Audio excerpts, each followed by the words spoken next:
All right, welcome everybody. Here's Michael of our Zen meditation tonight. Welcome everybody who is watching online as well. Always ask, it's a small group tonight, but is anybody here for their first time? Hi, how are you? Anything particular brings you here? Okay. Yeah. Yeah, well, definitely trying to be in the present moment and focus would definitely be helpful. Right.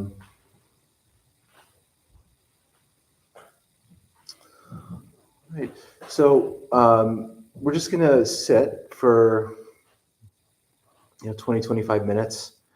I might read a little something, share a few thoughts, but I encourage anybody who has any questions just about meditation or Buddhism in general.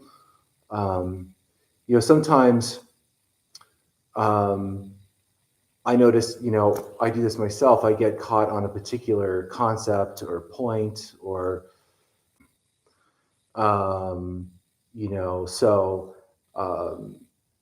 we're talking about them, they can seem very simple, but they go so, we're so trained to not do some of these things, whether it's just showing some degree of compassion or empathy or trying to be in the present moment, just making sure we sit every day. It could be anything. It's hard to go against, you can say, our karmic energy that we've created in these habits. So for that reason, and if there's any questions or anybody wants to discuss that, it's really important because that's what is going to affect us on a daily basis. But then we'll do that and then sit for the 20, 25 minutes. So it's important just to get comfortable. I always say sit in a way that you're aware that you're sitting. So you're not too comfortable, I should say, where you might start to doze off or anything, where you're going to notice if you start to slouch a little bit, you straighten your back, however that is. But ultimately, sitting is in Zen, and, they call it zazen, sitting is always the most true we're going to be to ourselves. It is our Buddha nature, and that's how it's discussed in Zen. We practice Zen throughout the day and everything that we do, but who we really are is when we sit. I think it was Shunryu Suzuki who said, if I want to get to know someone, I don't watch them socializing or talking to people, I watch them stare at a wall. So that's the truest nature of our Buddha nature of who we are. So that's why that's, in Zen, it's like the way you sit and the intention of your sitting is very important. So we'll start there. Let's start to sit.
So I was thinking about something.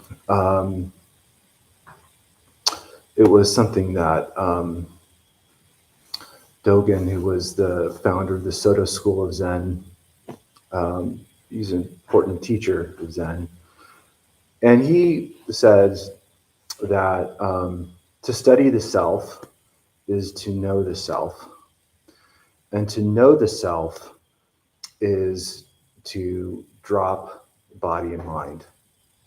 What that means is that you are aware that to be stuck or to engage in the body, the physical body, and the mind, the mental formations we create is not reality, and that we see reality for what it is. But this is something I've been thinking about a lot lately personally, and I don't know about everybody in here, but there have been times where, like, when I came here and wanted to do and study Buddhism and practice Buddhism, because I know that it's the only avenue for me to even begin to address my suffering. And I think initially I thought, well, if I come and do this, I'm essentially, by meditating and trying to practice this, I'm negating suffering or the self or the impermanence of that delusion. And I'm just going to be awakened or enlightened where I don't experience that anymore. And they're all one and the same. They're all included. It's they're two sides of the same coin. There's two sides to a coin, one coin. So they're related. You can't have one without the other. And so and what I realized was I had to become aware of the self that I've created, because that's where the suffering stems from. It's not accepting or understanding that self doesn't exist. That there's just nothing permanent in life. There's nothing. It's my likes and dislikes and preferences are wrapped up in that, and in Buddhist teachings, essentially, it's the five aggregates, or what make up the self, and that's the senses. So you have sight, smell, taste, hearing, consciousness, and then along with it, you have mental formations, the thing that we create in our head that we think is true. And that's where the suffering. I mean, in the First Noble Truth, obviously, there's the suffering of life. We get sick, we die, like those are things that we might not be able to control so much. But the dis-ease and that discomfort stems from that. And so I started to realize that I have to acknowledge that self that has just formed me my entire life, that's shaped me to who I think I am. And so the first kind of part of that for me was being aware of myself and what I do, but not judging that behavior, which for me is hard to do sometimes, because I'll say or do something and I'll think to myself, why am I even doing this? I'm not even good enough to practice Buddhism if I'm doing X. But I think the point is to not judge. It's not about right or wrong. It doesn't really exist in Buddhism. It's wise or unwise, healthy or unhealthy. I mean, it's a different way of looking at it. And so I try to be aware of the suffering that I cause myself and carry that awareness, because of, if I'm having that awareness, and then the awareness then would hopefully go to where I'm doing that behavior less, just by the mere aspect of being aware of it. But it is getting to, by studying the self, we get to know the self. We get to understand our suffering. Why do we suffer? What am I doing to cause that suffering? And that's a question, and that doesn't necessarily lead to an answer, but it leads to another question. And our experience, which knowledge and experience create wisdom. So having that wisdom will lead to another question, but it'll get us past that initial question. And so, but learning to not judge that, we're not less than because we do these things. We're just programmed. we're not necessarily programmed in society to be the most compassionate people. Maybe some people are. I wasn't. So it's about sort of, but that's where that daily practice comes in.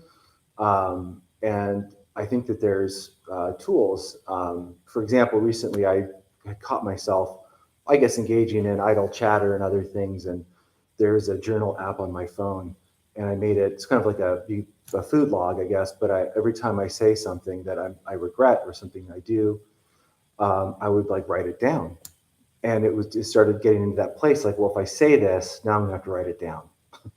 And that's not the ultimate intention I want that's going to drive me to something, but it's the first step in creating that awareness. And then, eventually that would go away because I'm trying to reshape who I am, to reprogram that.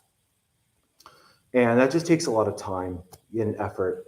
And so then there's that aspect of the daily practice. It's,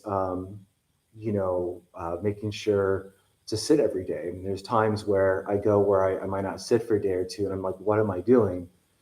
And I just have to be like, I just have to sit every day. There's no goal, there's no attainment in that. I don't have to feel good while I sit. I don't have to feel bad. I don't have to feel anything. I just have to do it despite what's going on around me. So whether, when we sit, if you've ever been to an intro class on Tuesday or Saturday, it's very noisy, and that's just the way it is. We sit there despite what's going on around us in the chaos. And that's the initial, I think, seed of the practice is when we do that.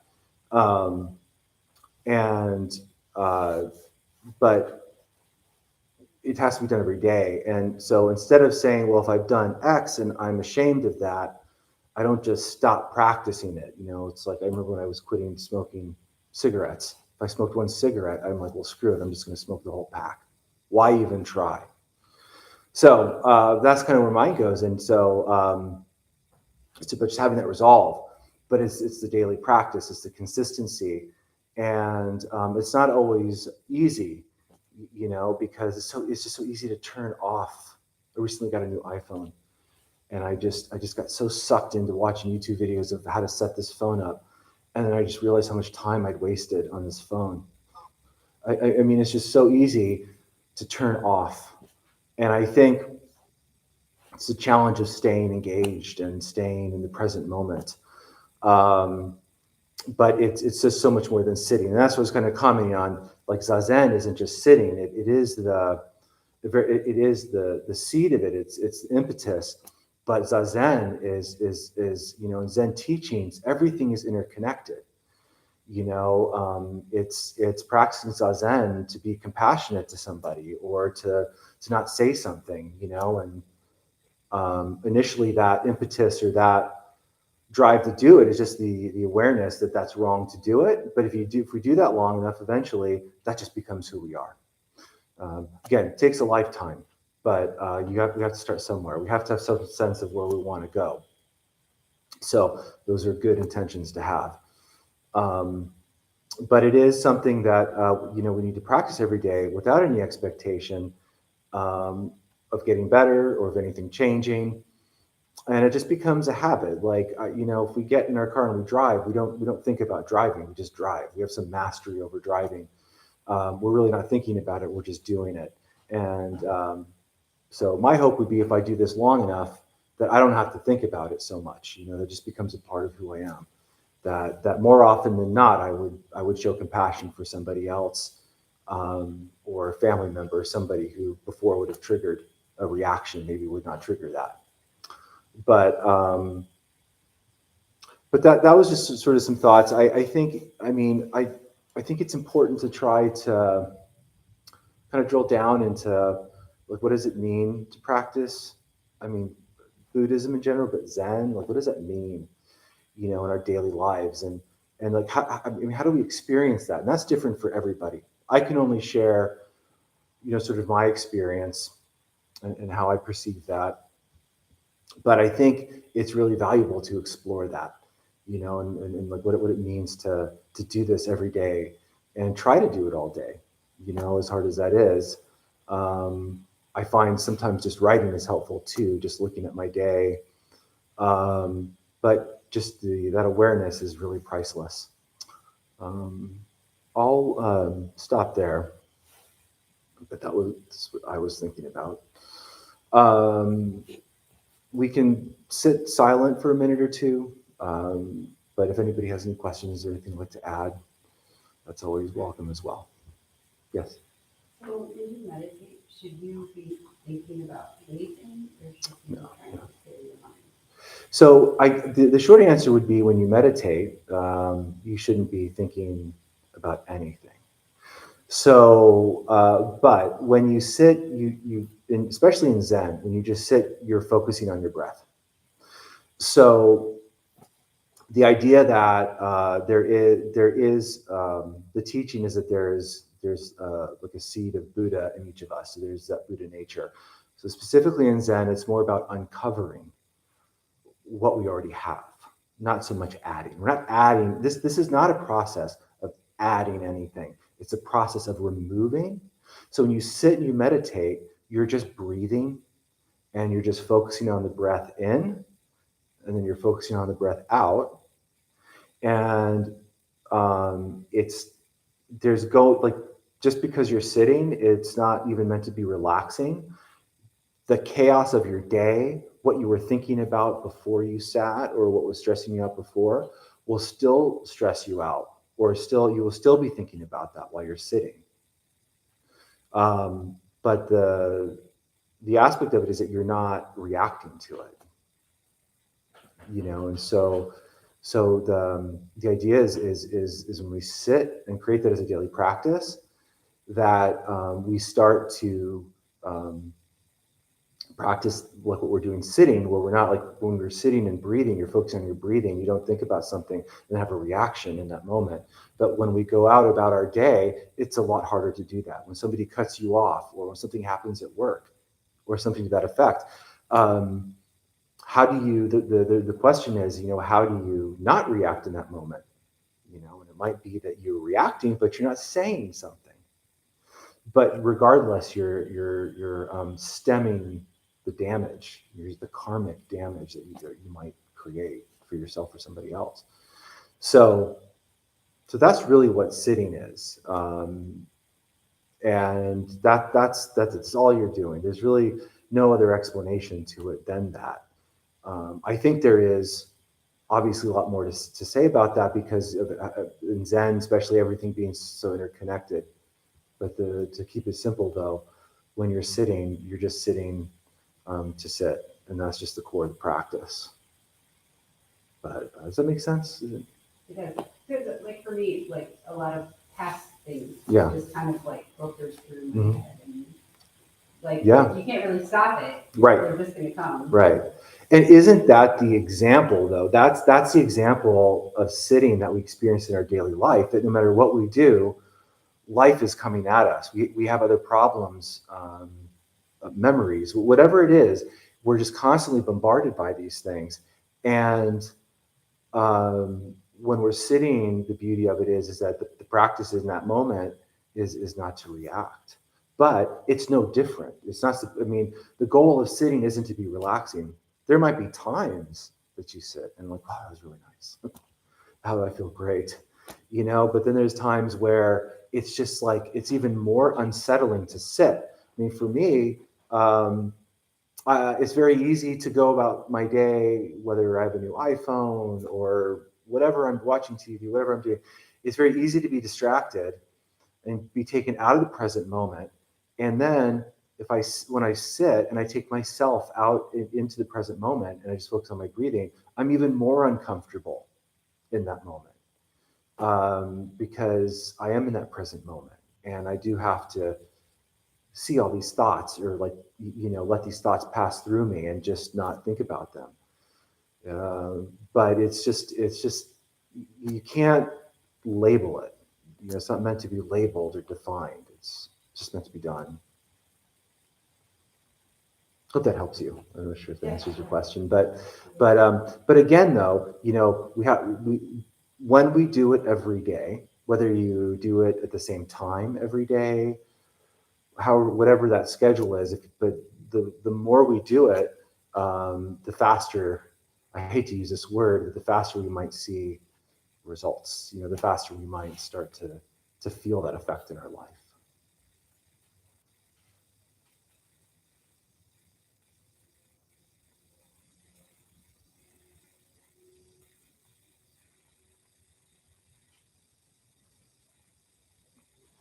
I have a question. Mhm. I've been practicing Zen for like 4 months now, Mhm. and finally yesterday, like, oh, kind of getting it now. Mhm. But then I woke up today and lost again. Yeah. So, and I was reading books, and every Zen Mhm. teacher, they tell you you need a Zen teacher to really improve. Because I'm doing it by myself. Mhm. I mean, I come here to Mhm. meditate and read, Mhm. but I just want to hear your thoughts on how, like, Yeah. what you think. I don't even know where to start looking for a teacher. Well, I asked that question of Jeff, who runs the temple, and he said to me, people who are looking for teachers are just usually, looking for information, and so I bet if you looked hard enough, you could find something. But then I'm not sure that's exactly the answer. I mean, we can do what you want, but I don't think that you necessarily. I don't think that teachers are necessary. Um, it, I do think that there's value in reading and learning. I am by nature more naturally a studier. That's just kind of my personality.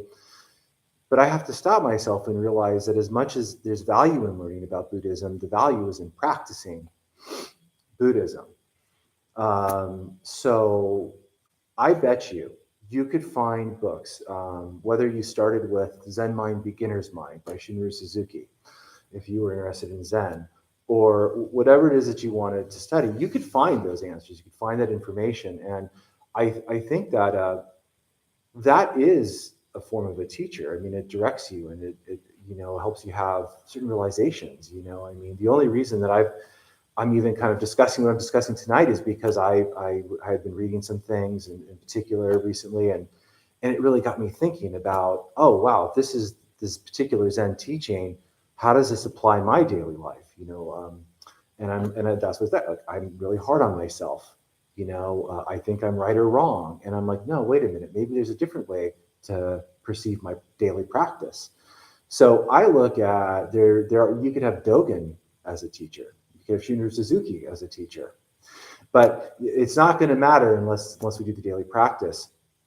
The other interesting thing about it, feeling like you have something and then losing it, is what I find really interesting is a lot of times in like you'll just in general you'll read it in Zen too, is that um, when it's kind of like when you're enlightened, you won't know it.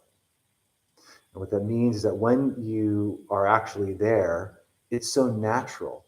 You're not even, it's such a part of who you are that you're not even aware. That's just what you do. You just are a compassionate person. But when you think you're enlightened, you've lost it because um, it's no longer natural. So you're never going to always have it. And because that would sort of say, well, if, by that logic, then you would hit a stage where you're enlightened forever. And that doesn't exist. So you know, people who have studied this their entire lives, who write the books you might read, they have to practice this on a daily basis. So what Dogen teaches is practice enlightenment, and that your practice is a sign of your enlightenment, but your enlightenment is a reflection of your practice. So they both go together, practice and enlightenment. You can't have enlightenment without practice, but that doesn't mean you're always going to feel a certain way or feel like you have it. It's kind of like walking a tightrope where you're going to lean from right to left. You're going to go off the path. So that's natural. What matters is that you get yourself kind of back on that path through your awareness, ideally without doing too much damage. to yourself or others would be ideal. But a lot of times these things are very small, small things. You know, you're not out there affecting large groups of people per se. But I wouldn't worry so much about if you feel you have at this moment to the next moment, because you do it for your entire life. You practice this forever, and that's always going to happen. And I think for me right now, something I'm constantly reminding myself of is I just do this every day. I do it no matter what. I do it with zero expectations. And I want to get to a point where I'm doing it, where I'm not thinking about doing it. Like I'm not thinking about it in the sense where I'm doing this because I'm practicing Buddhism. I'm just doing it to do it. If that makes sense. To try to have that. Does that help? Yeah. Thank you. Yeah. Thank you for the conversation. Oh, yeah. I enjoyed a little bit of time when I was able to to notice all the wandering mind. Yeah. Like it was really cool. You know, I'm watching myself like grasping for things, ideas, opinions, Yeah. annoyances, and I go, there's some, like I'm observing it, and then I'm like, okay, and just Yeah. go on by like a cloud. Yeah. Had some pain and discomfort, and I'm like, okay, I Yeah. acknowledge it, and then it faded, right? Like it wanted to be acknowledged, but as soon as I acknowledged it, it's like, okay, now I can flow away, and then there was just like nothing. Yeah. There was just this few minutes, and I'm like, wow. Yeah. I didn't expect it because, like you said, like we do it regardless, but it's really blissful. Yeah. I think that's the idea of like, I feel like thought, modern thought is, it's not like it's kind of like the idea of thinking about heaven and hell. Like these are literal places that exist. You know, and that's kind of the way I think about that is enlightenment isn't this, it's not like you're either suffering or you're enlightened, you know, but when we practice, we can experience those moments. And right, and that's what it's about. Right, exactly. Absolutely, take myself to hell Yeah. by thinking Yeah. having negative and unwise action and thought. Mhm. That is hell. Yeah, sometimes I'll just be in a moment and I'll just let go of something, you know, and I'll just be like, no, I'm just not going to say that. I'm not going to go there.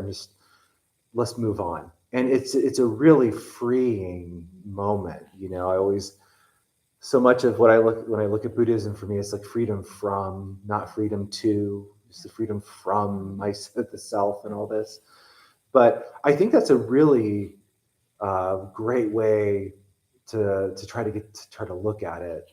I think it's the correct way, in my opinion, you know, the way I feel about it. But I do think that we look at it in those moments of practice, and we should enjoy that. And that should be that reminder. Like if we're not aware of our suffering and the self that we've created, then we'll never experience the other side of that.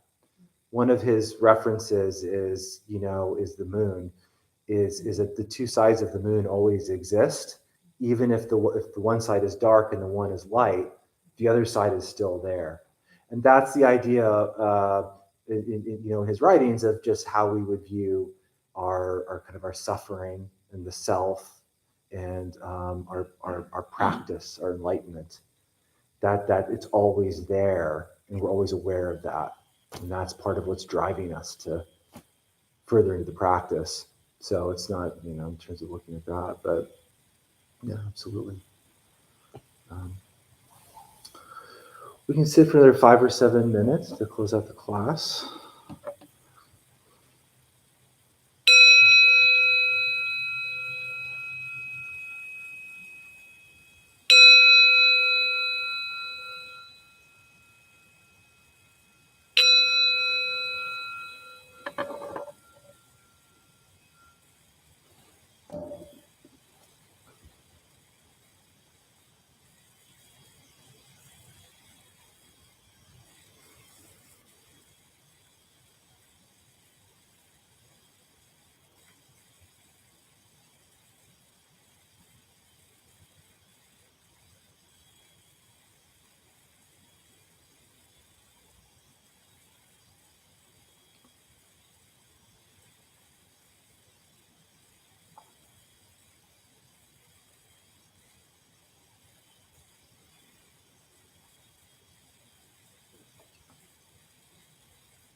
right, everybody.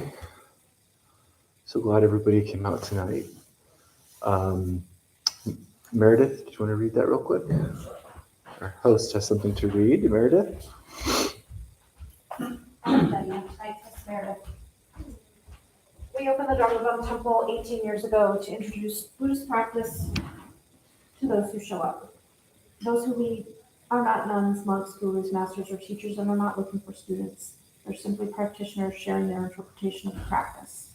Every night we have different classes led by different people from various Buddhist traditions. We have a recovery sangha that meets several times a week for anyone with addiction, and our food redistribution program is every Thursday at 4:30. We have classes and programs every day, and everything we offer here is always free. The full schedule is on our website and also posted in the entryway above the shoe rack. We have a lending library. If you see a book you like, feel free to borrow it and just bring it back whenever you're done with it. If you could please straighten your seat or cushion before you head out. I already closed the windows. Thank you for being here. We wish you well. We hope to see you again soon. Good night. Thanks, everybody. Appreciate it.